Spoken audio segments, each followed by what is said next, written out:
Pernikahan di atas kertas.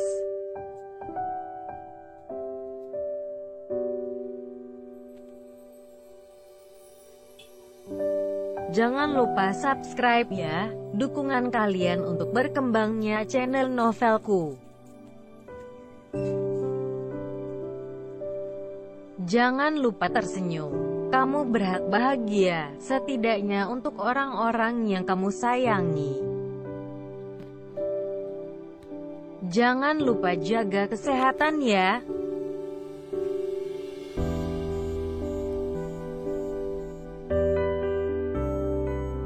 Jangan lupa subscribe ya, karena subscribe itu gratis selamanya.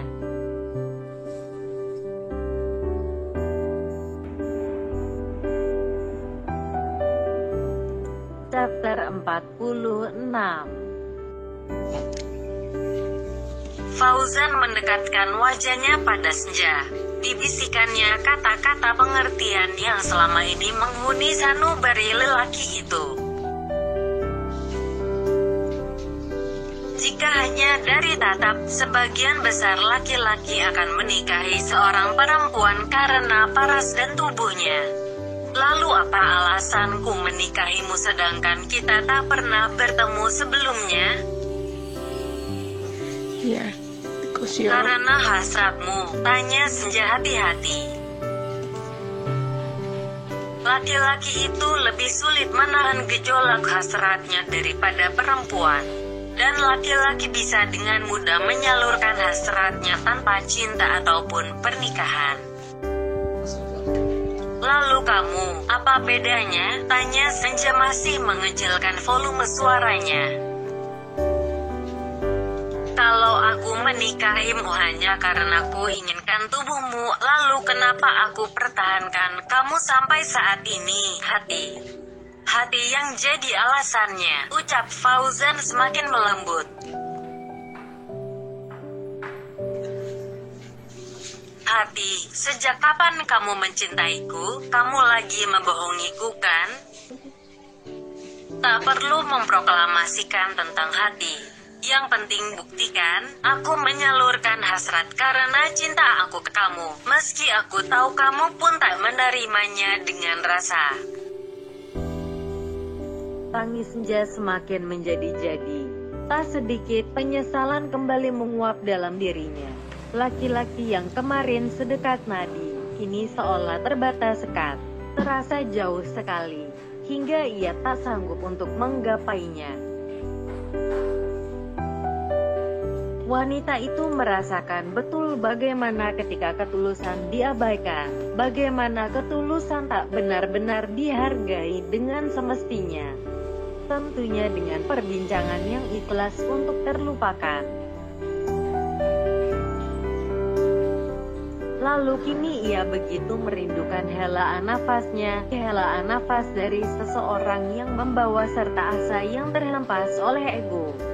Asa yang seakan mati suri untuk menyapa langit.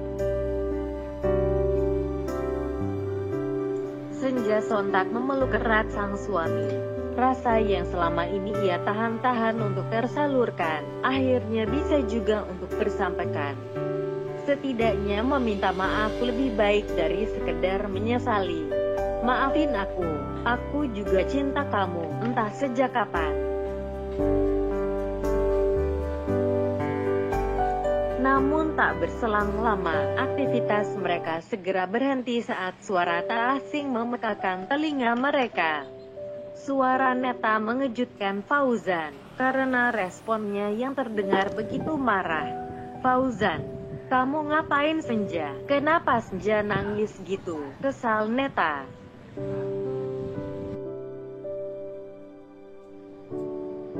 Neta menancapkan gas amarahnya atas apa yang ia lihat. Tetesan air mata sang menantu membuatnya begitu pilu. Mama jangan salah paham ya. Tadi aku nangis karena... Senja menjeda ucapannya sambil melirik Fauzan.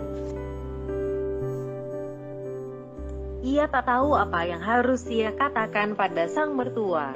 Sejujurnya ia juga tak tega jika harus berbohong mengenai perdebatannya dengan sang suami. Senja rindu dengan mama. Dia masih gak percaya kalau mama itu adalah mama mertuanya. Senja juga ingin sekali melihat mama dan Agnes pulih lagi seperti sedia kala, ucap Fauzan membantu.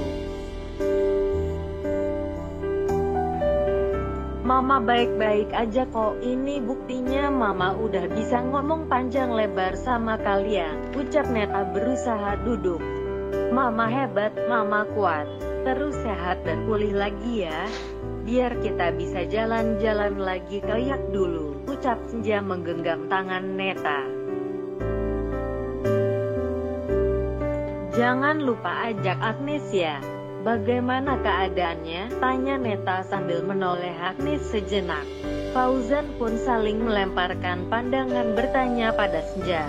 Ia berharap sang istri masih memiliki stok kata-kata penenang untuk sang mertua. Tiba-tiba keheningan dipecahkan oleh kedatangan seorang suster yang akan memeriksa Neta. Permisi Pak, Bu. Saya ingin mengukur tensi darah Ibu Neta, ucap suster meminta izin. Silahkan Sus, sahur Neta tersenyum. Rasanya Senja masih sedikit trauma karena pernah mengizinkan perawat gadungan untuk memeriksa adik iparnya. Suster itu menghampiri Neta dengan senyuman ramah. Ia mulai meraih tangan Neta untuk diukur tensi darahnya. Bagaimana Sus, normal kan? Tanya Neta antusias. Iya, tekanan darahnya normal Bu. Kalau gitu, kapan saya boleh pulang Sus? Tanya Neta bersemangat.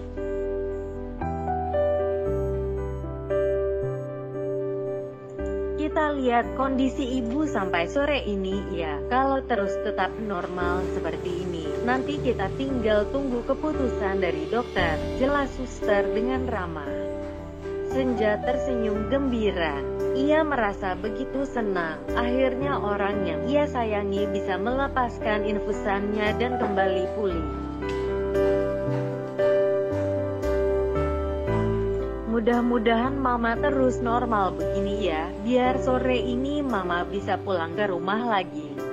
Makanya mama harus jaga kesehatan, mama harus tetap senang, ucap Fauzan tersenyum ramah. Iya nak, ini demi Agnes.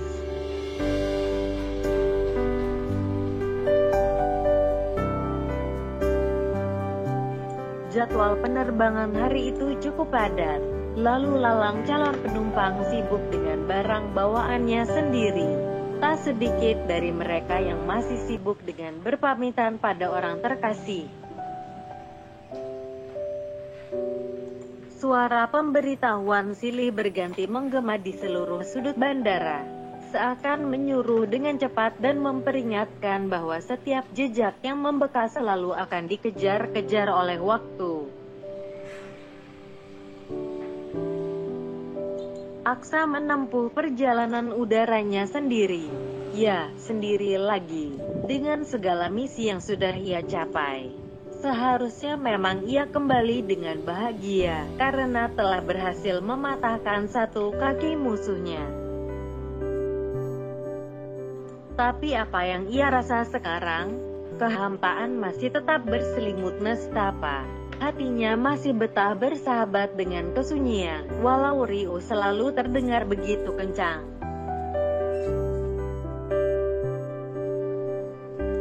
Fandi, tolong bawain koper saya ya, seru Aksa masuk ke mobil lebih dulu.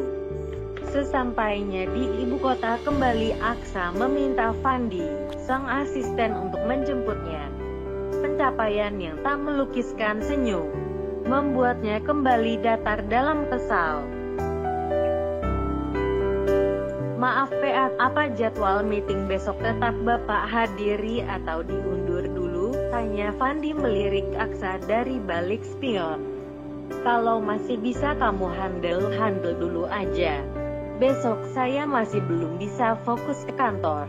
Saya masih ada urusan, ucap Aksa yang masih melamun ke arah jalanan. Baik Pak, sebisa mungkin akan saya handle meeting tersebut. Aksa terdiam memikirkan sesuatu. Ia teringat akan sebuah benda yang pernah ingin ia cari tapi tak pernah tersampaikan. Fandi, nanti kita mampir ke pesisir pantai dulu ya, saya mau lihat sunset, seru Aksa memerintah. Baik Pak, ucap Fandi menurut. Tak seperti biasanya, tentu saja. Fandi mengerutkan keningnya heran. Untuk pertama kalinya ia melihat sang bos melakukan hal yang mungkin hanya sering dilakukan oleh mereka yang pecinta pemandangan. Setelah menempuh perjalanan dari bandara, Fandi memarkirkan kendaraannya dekat pesisir pantai. Dilihatnya wajah datar sang bos memang selalu datar, tapi kali ini berbeda, datar tapi begitu sendu. Kita sudah sampai Pak, baik tolong bawakan koper saya ke rumah ya, setelah itu kamu bisa pulang. Nanti saya bisa pulang naik taksi, ucap Aksa meninggalkan mobilnya. Aksa menyisiri pantai dengan ditemani deburan ombak. Ombak yang tak bosan untuk menerjang karang dan karang yang tak pernah lelah untuk disakiti oleh gelombang. Laki-laki itu memejamkan matanya sambil menikmati semilir angin laut. Hembusan kasar dari tengah laut seakan merasuki raga yang tak pernah berhenti memiliki masalah.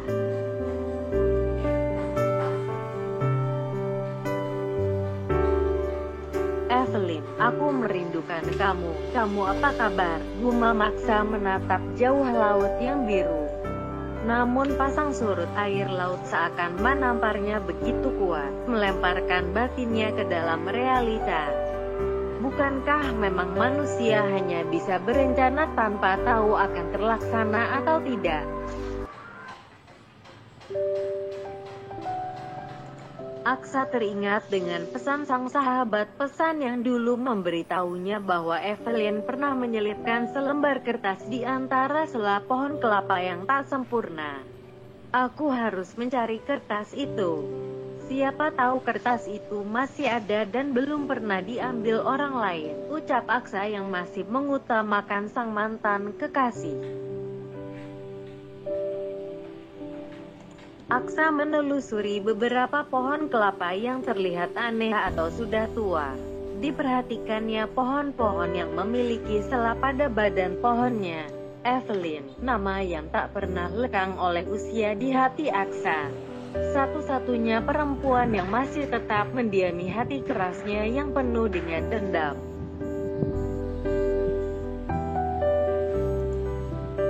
Bukankah setiap orang punya masalahnya sendiri? Bukankah setiap orang memiliki masa lalu tersendiri, meski ada saja yang masih menatap dan tak termaafkan? Capek. Apa kamu masih terus akan menjadi bayangan dalam hidupku? Gumam Aksa memegangi kepalanya.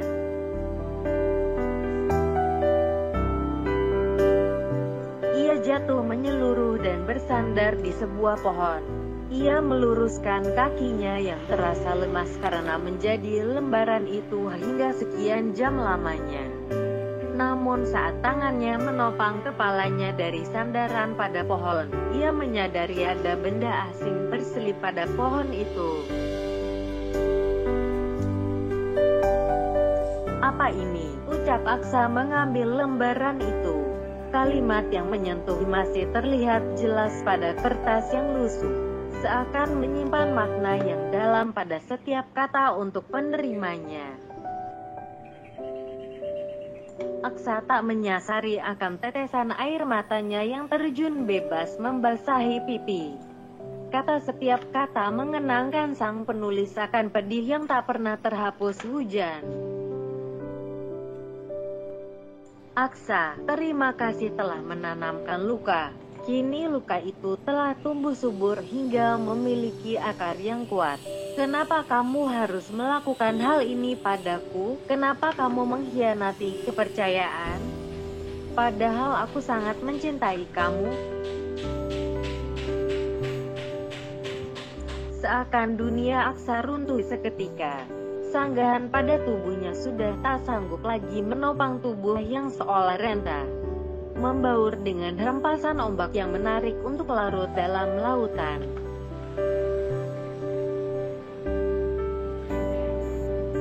Evelyn, nama yang membuat karakternya seakan jahat, dibenci orang dan memiliki ambisi yang tak berujung.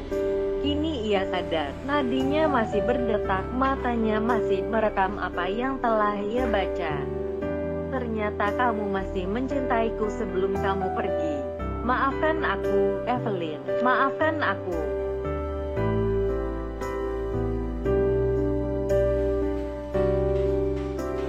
Senja menatapi petang untuk menyambut malam. Bekatnya kelak akan terselimut gerangan yang tak akan pernah meramaikan sunyi. Berbisik perlahan dalam lantunan nada yang mungkin tak akan pernah mengikis luka. Haruskah melupakan saat panas semakin mematahkan kakimu? Haruskah sukma yang tak bernyali itu melambaikan pada semesta untuk tak lagi bersuara seperti sedia kala?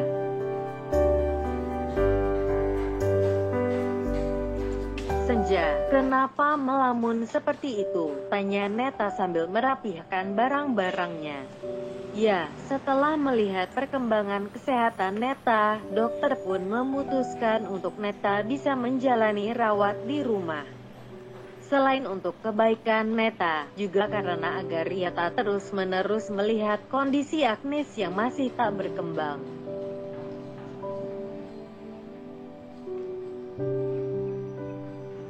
Gama, aku cuma lagi lihat pemandangan aja. Aku baru sadar ternyata bagus juga pemandangannya ya, ucap Senja beralasan. Karena tak akan mungkin untuknya beralasan bahwa ia sedang bertengkar dengan sang suami. Pertengkaran yang tak ia ketahui bagaimana solusi untuk menyelesaikannya.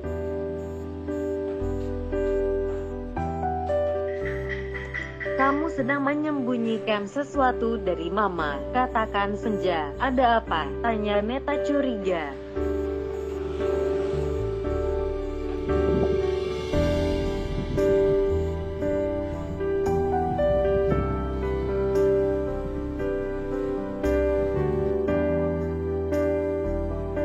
To be continue.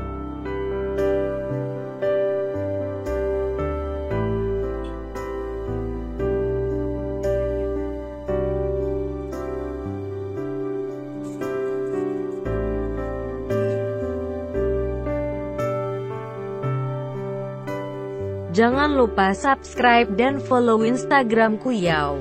Jaga kesehatan selalu.